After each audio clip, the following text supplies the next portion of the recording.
जाता है। राजकिरण, 35 लोगों के मारे जाने की पुष्टि हो चुकी है। क्या यह संख्या अभी और बढ़ सकती है? जी हाँ, अभी तक 35 लोगों की मारे जाने की बात आधिकारिक तौर पर बताया गया है। जो हॉस्पिटल अथॉरिटीज है, वो लोग कह रहे हैं कि अभी तक 35 लोगों की मौत हुई है। जब हमने हमारी सोर्सेस से बात किया है, जो ग्राउंड लेवल पे जब जो लोग जहाँ पर घायल हुए थे कि 50 से भी ज्यादा लोग मतलब अनकॉन्शियस वहां पर हो गए थे, बेहोशी हालत में गिरे हुए थे। वहां पर एम्बुलेंस आने की भी कोशिश कर रही थी, मगर इतना ज्यादा भीड़ था, तकरीबन 20 से 30 हजार लोग रोड के ऊपर जो रैली को, विजय को एक बार देखने के लिए वहां पर आए थे। कम से कम 20 से 30 हजार लोग वहां पर, क्राउड वहां पर था। उसी वजह से एम्बुलेंस आने पर देरी हुई। जब एम्बुलेंस आकर वहां पर पहुंची तो काफी सारा देर हो गया था, तकरीबन 1 घंटे से भी ज्यादा समय लग गया था कि एम्बुलेंस आए तक। फर्स्ट एड भी उन लोगों का नहीं हो पाया है। तो अभी तक बताया जा रहा है कि मैं 35। एक बात मानना चाहता हूं, क्योंकि करीब 35 लोग मर गए हैं। भगदड़ का कारण क्या बताया जा रहा है? किस लिए यह भगदड़ हुई थी?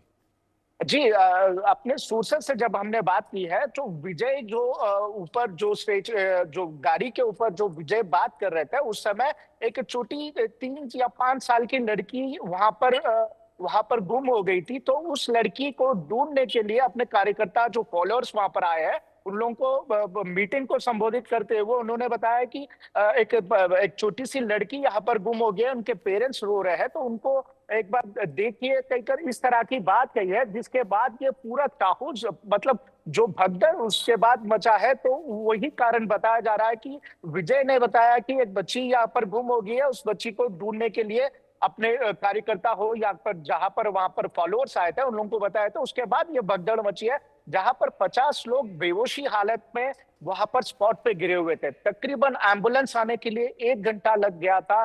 उसी उतनी देर में इतना बड़ा हादसा हो गया है कि मतलब अगर एम्बुलेंस तुरंत आता है तो तकरीबन यहाँ पर बहुत सारे जान बचने के चांसेस रहते थे। मगर 1 घंटे तक इतना ज्यादा भीड़ था और भगदड़ मचने के बाद लोग अतरा मचली पूरा इधर उधर भाग रहे थे। बहुत ही मतलब पैनिक सिचुएशन, वहां पर माहौल पूरा चेंज हो गया था। उसके बाद ये सिचुएशन हुआ है। अभी तक 35 लोग आधिकारिक तौर पर मौत हुई है, और हेल्थ मिनिस्टर ये भी कंफर्म किए है कि और 40 लोग हॉस्पिटल में ट्रीटमेंट चल रहा है, जिसमें 20 लोगों को अभी भी क्रिटिकल बताया जा रहा है। अब एक बात मैं राज पूछना चाहता हूं, यह भी जानकारी दी जा रही है, अब तक जो जानकारी हमारे पास मिल पा रही है, उस जानकारी के अनुसार यह भी कहा जा रहा है कि करीब 17-18 महिलाएं मरने वालों में शामिल हैं। करीब 9 से 11-12 पुरुष इसमें शामिल हैं और करीब 6 बच्चे। ये बताया जा रहा है कि जो मरे हैं, जो भगदड़ में मरे हैं, उनमें 6 बच्चे भी बताए जा रहे हैं और हजारों की संख्या में भीड़ थी। करीब 25,000 के आसपास यहां पर भीड़ थी। आपने ठीक कहा, वही जानकारी सभी जगह से निकल कर आ रही है कि एक 6 साल की बच्ची गुम गई थी और उसे थलापति विजय ने अपनी गाड़ी से मंच से कहा कि उस बच्ची को ढूंढा जाए, और इसी बच्ची को ढूंढने में भगदड़ मच गई और भगदड़ इतनी ज्यादा मची कि वो उस मामले को कोई संभाल नहीं पाया। आपको बता दें राज, आप हमारे साथ बने रहे। देश के प्रधानमंत्री नरेंद्र मोदी ने कहा है कि इस हादसे में बहुत दुखी हूं। मेरी संवेदनाएं पीड़ित परिवार के साथ हैं। घायलों के शीघ्र स्वस्थ होने की कामना करता हूं। तमाम सारी बातों के बीच में राज आपसे ये भी पूछ रहा हूं कि भगदड़ जब मची तो एक्टर विजय ने अपना भाषण रोक दिया, शांति की अपील की, और ये जाने बिना कि वहां पर कितने लोग मरे हैं, कितने लोग घायल हुए हैं, थलापति विजय वहां से गायब हो गए। जी हाँ, जब भगदड़ मचा है बाद में वहां पर, क्योंकि विजय को देखने के लिए लोग आगे भाग के आ रहे थे। अपने पास विजुअल्स है किस तरह से लोग जो गाड़ी को एक बार विजय को देखने के लिए आगे भागते हुए आ रहे हैं। तो जब भगदड़ मचा है उसके बाद विजय को जो उनके साथी है वो आके बताया कि यहाँ पर स्टैम्पेड हुआ है। उन्होंने, विजय ने कोशिश किया कि लोगों को काम डाउन करने के लिए, शांति बनाने के लिए रिक्वेस्ट किया है, मगर लोग वहां पर इतना ज्यादा मतलब पैनिक थे, वहां की हालात हद से ज्यादा बिगड़ गई है। उसके बाद विजय भी वहां पर कुछ नहीं कर पाए, इमीडिएटली वो वहां से चले गए हैं। तो वहां का सिचुएशन, जब भगदड़ मचने के बाद वहां का सिचुएशन, लोग इधर उधर भाग रहे थे, वहां पर एम्बुलेंस आने की मौका नहीं मिली है। तकरीबन यहाँ पर आप देख सकते हैं कि 1 घंटे तक एम्बुलेंस वहां पर आ नहीं पाया है। 25 से 30 हजार लोग वहां पर इस रैली में शामिल हुए थे और विजय को देखने के लिए, विजय से एक बार झलक देखने के लिए 25 से 30 हजार लोग थे। और जब भगदड़ मची थी, वहां की हालात बहुत ही गंभीर थी, बहुत ही सिचुएशन को समझा भी नहीं पाते हैं, उस तरह की हालात थी। मगर फाइनली जो वहां के वॉलंटियर्स है, पूरी तरह से कोशिश करके लोगों को रोकने की कोशिश की है। मगर जो भगदड़ मची, एक दूसरे के ऊपर से छलांग मारते हुए, कुछ लोग एक दूसरे को कुचलते हुए वहां से भागम दौड़ी हुई थी, जिसमें 50 लोग घायल व्यवस्था में वहां पर पड़े हुए थे। बाद में जब एम्बुलेंस आके वहां से उन लोगों को हॉस्पिटल शिफ्ट किया गया था। अभी तक 35 लोग तो इस हादसे में मौत हुई है। 40 से भी ज्यादा लोग अभी भी घायल है। उसमें बताया जा रहा है कि 20 लोग तीव्र तरह से इसमें घायल है। और ये पहली घटना नहीं है, ये जो तीसरी सैटरडे है विजय का जो रैली हुआ है टीवी के पार्टी का। विजय ने बताया कि हर सैटरडे ये रैली उन्होंने निकालेंगे। मगर जो पहला घटना हुआ था, जो फर्स्ट सैटरडे के दिन 6 लोगों की मौत हुई थी, उसमें इसी तरह से हालात वहां पर देखने को मिल रहे थे। उसी लिए विजय बार बार, विजय हो या टीवी के पार्टी के नेता हो, बार बार पिछले हफ्ते भी चेतावनी दी है कि कोई भी करंट पोल्स हो या तो पुराने बिल्डिंग्स हो या तो होर्डिंग्स हो, उसके ऊपर नहीं चढ़ना चाहिए। बार बार टीवी के पार्टी के तरफ से बताया जा रहा है, बोला जा रहा है, उसके बावजूद आज ये सिचुएशन है। ये दूसरी घटना है जब से टीवी के पार्टी का जो रैली हुआ है। फर्स्ट रैली जो फर्स्ट सैटरडे को हुआ था पिछले 2 हफ्ते पहले, उस दिन भी 6 लोगों की मौत हुई है। आज देखा गया तो 35 लोगों की मौत, अभी तक बताया जा रहा है कि 35 लोगों की मौत हुई है। और ये यहाँ पर मृत्यु की संख्या बढ़ने के चांसेस और भी दिख रहे हैं। राज्य जैसा कि हम देख रहे हैं कि जो स्वास्थ्य मंत्री है, उन्होंने खुद इस बात की घोषणा की है कि करीब 35 लोग इस हादसे में मारे गए हैं और 50 लोग घायल हैं, अस्पताल में भर्ती हैं। इस वक्त अस्पताल की हालत क्या है, डॉक्टर वहां पर क्या कह रहे हैं? जो घायल लोग अस्पताल में भर्ती हैं, उनकी हालत कैसी है? जो घायल अस्पताल में है, वो तकरीबन 40 से भी ज्यादा घायल लोग हॉस्पिटल में ट्रीटमेंट चल रहा है, जिसमें बताया जा रहा है कि 20 लोग काफी क्रिटिकल कंडीशन में है। 20 लोगों की अभी भी कंडीशन नहीं बोल सकते हैं कि किस तरह की हालात में है, क्योंकि वो लोग अभी भी बेहोशी हालत में है, अभी भी वो बेहोशी से बाहर नहीं निकले हैं, स्टिल अनकॉन्शियस ही है। अभी देखा गया तो अभी 40 लोगों में से 20 लोगों को क्रिटिकल बताया जा रहा है। और इन लोगों की हालत, मतलब आगे जाके किस तरह से इन लोगों की हेल्थ कंडीशंस रहेगा, अभी डॉक्टर्स कुछ नहीं बता रहे। मगर ट्रीटमेंट तो पूरी तरह से ट्रीटमेंट यहाँ पर चल रहा है।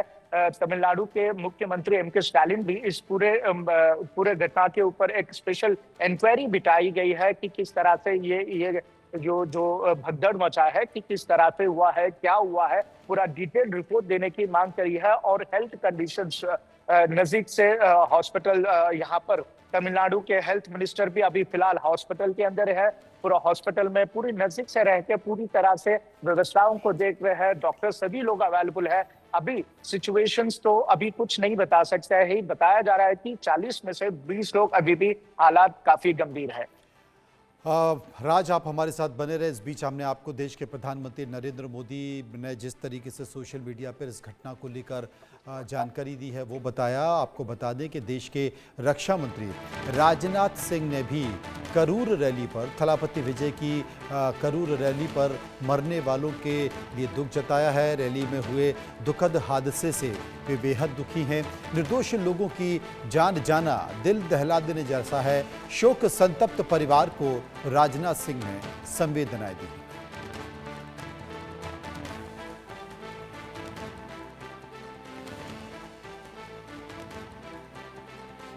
राजकरण हमारे साथ मौजूद है। राजकरण, जैसा कि आपने बताया कि इस पूरे मामले की जांच के आदेश सरकार ने दे दिया है, क्या इस रैली के लिए जो एक रूट तय किया गया था या जो ज़रूरी चीज़ें होती हैं, प्रशासन से अनुमति होती है, क्या वो ली गई, या ये माना जाए कि इस हादसे में जो कुछ घटना घटी है, लोगों की जान गई है, उसके लिए कहीं ना कहीं विजय भी जिम्मेदार?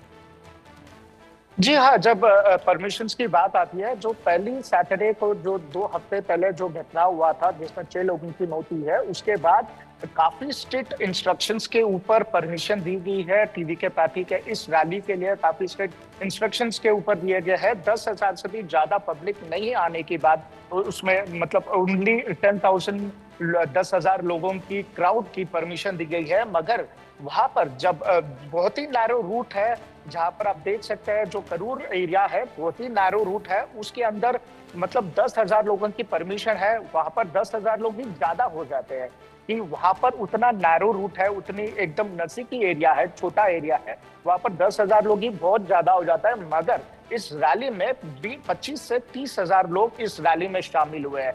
मतलब यहाँ पर जो आ रहे हैं, पुलिस भी उन लोगों को रोक नहीं पाती है, क्योंकि पिछले हफ्ते जब लास्ट सैटरडे के दिन कुछ इसी तरह से हुआ था, पुलिस ने रोकने की कोशिश की, काफी सारा कंट्रोवर्शियल हुआ था, क्योंकि लोगों को, जो कार्यकर्ता हमारे पास आ रहे हैं, जो फैंस विजय के रैली को विजय को सुनने के लिए आ रहे हैं, उन लोगों को रोका गया है, इस तरह की एलिगेशंस वहां पर लगाया गया है। मगर अभी सिचुएशन वहां पर 20,000 लोगों की परमिशन 10,000 लोगों की परमिशन दी गई है, मगर वहां पर 25 से 30,000 से भी ज्यादा लोग वहां पर आ गए हैं। तो यहाँ पर ये सिचुएशन है कि काफी गंभीर सिचुएशन। उसके बाद अब जिस तरह के 35 लोगों की मौत हुई है, 40 से भी ज्यादा लोग घायल हुए हैं, ये हालात वहाँ की ग्राउंड रिपोर्ट तो इस तरह की है। आप हमारे साथ बने रहें राज। इस बीच आपको बता दें कि करूर भगदड़ पर तमिलनाडु के मुख्यमंत्री स्टालिन ने भी दुख जताया है। स्टालिन कहते हैं कि करूर भगदड़ की घटना से वो बेहद दुखी हैं। मुख्यमंत्री स्टालिन सुबह 7:30 बजे करूर जाएंगे। वो करूर के लिए रवाना होंगे और घायलों से मुलाकात भी करेंगे। तमिलनाडु के मुख्यमंत्री स्टालिन। राज, उनका क्या प्रोग्राम? कल सुबह तमिलनाडु के मुख्यमंत्री एम.के. स्टालिन वहां पर जहां पर भगदड़ हुआ है वहां पर भी जाने वाले हैं, और दूसरी और हॉस्पिटल में जो लोग इलाज चल रहा है वहां पर भी जाके उन लोगों से बात करेंगे कि हालात किस तरह से है, वो पूरे इंक्वायरी करेंगे। और ऑलरेडी इंक्वायरी तो बता दी गई है कि हालात क्यों हुआ है, कैसा हुआ है, इस पूरे मामले के ऊपर जांच की तो मांग मतलब सरकार की तरफ से बताई गई है कि जांच करना चाहिए। और ऑलरेडी स्पेशल ऑफिसर्स को इसके अंदर तैनात स्पेशल ऑफिसर्स को अपॉइंट किया गया है इस पूरे जांच को करने के लिए। और रही अभी फिलहाल की बात, कल सुबह तकरीबन 10 से 11 बजे के समय में, मतलब अभी आधिकारिक तौर पर तो बताया नहीं गया, मगर सूत्रों से, सीएमओ के सूत्रों से ये पता चल रहा है कि 10 से 11 बजे के बीच में एम.के. स्टालिन हॉस्पिटल जाने वाले हैं, और जहां पर भगदड़ मचा है वहां पर भी जाने के चांसेस है। तो राजकिरण हमारे संवाददाता जानकारी दे रहे हैं। आपको बता दें कि तमिलनाडु के हालत इस वक्त काफ़ी संवेदनशील बताए जा रहे हैं, और जैसा कि राज हमारे जिक्र कर रहे हैं कि करूर में जो रैली थी, उस रैली में जो अनुमति थी वो 10,000 लोगों की थी। ये तीसरी रैली है। थलापति विजय की घोषणा के बाद 2 रैलियां हो चुकी थी, ये तीसरी रैली थी, और इस तीसरी रैली में एक बड़ा हादसा हो गया। राज हमारे साथ मौजूद हैं। राज, ये कहा जा रहा है कि थलापति विजय अब फिल्मों से संन्यास ले चुके हैं, फिल्म नहीं बनाएंगे। अंतिम उनकी फिल्म आ चुकी थी, अब वो राजनीति में पूरी तरह से उतर चुके हैं, और तमिलनाडु में उनकी काफी फैन फॉलोइंग है। क्या इस हादसे के बाद उनकी फैन फॉलोइंग पर असर पड़ेगा? अभी आगे देख रहा है कि किस तरह के असर पड़ेगा, क्योंकि लोग जो फैन फॉलोइंग विजय तलपति की है, काफी आप देख सकते हैं, जहां पर परमिशन 10,000 लोगों की दी गई है, वो भी एकदम छोटी सी इलाका। करूर एक छोटा सा डिस्ट्रिक्ट है, छोटा सा एरिया है, वहां पर इतना ज्यादा सपोर्टर्स हो, चाहे वो पार्टी के फॉलोअर्स हो या तो खुद के फॉलोअर्स हो, वहां पर आए थे। तो यहाँ पर एक बड़ा नाम है विजय तलेपति का, तमिल खास तौर पर तमिलनाडु में। वो जैसा पार्टी का घोषणा किए है, उसी समय बता दिया है कि हम ये मेरी आखिरी मूवी जो आ रही थी, रिलीज होने वाली थी, वो मेरी आखिरी मूवी रहेगी। आगे मैं कोई मूवी नहीं करने वाला हूँ, फुल टाइम मैं पॉलिटिक्स में ही उतरने वाला हूँ। जिस तरह के उन्होंने पिछले 2 हफ्ते से देख रहे थे कि डीएमके पार्टी को लगातार मतलब जो सरकार वहां पर डीएमके पार्टी की सरकार है, लगातार उस पार्टी को क्रिटिसाइज किया जा रहा है, चाहे वो परमिशंस को लेके हो या तो जो प्रोमिसेस सरकार ने इलेक्शन के टाइम पे दिए थे, उस सब चीजों के ऊपर काफी क्रिटिसाइज किया जा रहा था। उस चीजों को देखकर मतलब तमिलनाडु में उन्होंने एक कहा है कि तमिलनाडु में एंटी इनकम्पेंसी बहुत ज्यादा है, मगर यहाँ पर ऑपोजिशन पार्टी स्ट्रांग नहीं है, जिस वजह से यहाँ पर डीएमके पार्टी बार बार जीत रही है। तो अभी हम यहाँ पर आके तमिलनाडु को बदलेंगे, यहाँ के बदलाव लाना है, तो उसी वजह से मैं पूरा मूवीज को छोड़कर पॉलिटिक्स में आने वाला हूँ। इस तरह की घोषणा कर टीवी के पार्टी जब घोषणा किए थे, उस समय ये बताया कि मूवी से पूरी तरह से मैं हट जाऊंगा, अभी फिलहाल मैं फुल टाइम पॉलिटिशियन के तरह आगे आऊंगा। और उसी तरह से एवरी सैटरडे मतलब यहाँ पर डीएमके पार्टी से ये भी क्रिटिसिज्म देखने को मिल रहा था कि डीएमके पार्टी के लोग बता रहे थे कि ये सिर्फ हफ्ते में एक ही बार दिखेंगे, जो एक्टर है उसी तरह से एक्टिंग कर रहे हैं, हफ्ते में एक बार आके यहाँ पर एक्टिंग करके चले जाएंगे। इस तरह के बयानबाजी भी पॉलिटिकली बहुत सारा देखा गया है।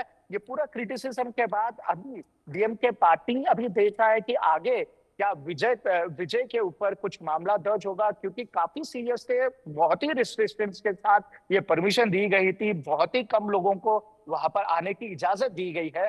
मगर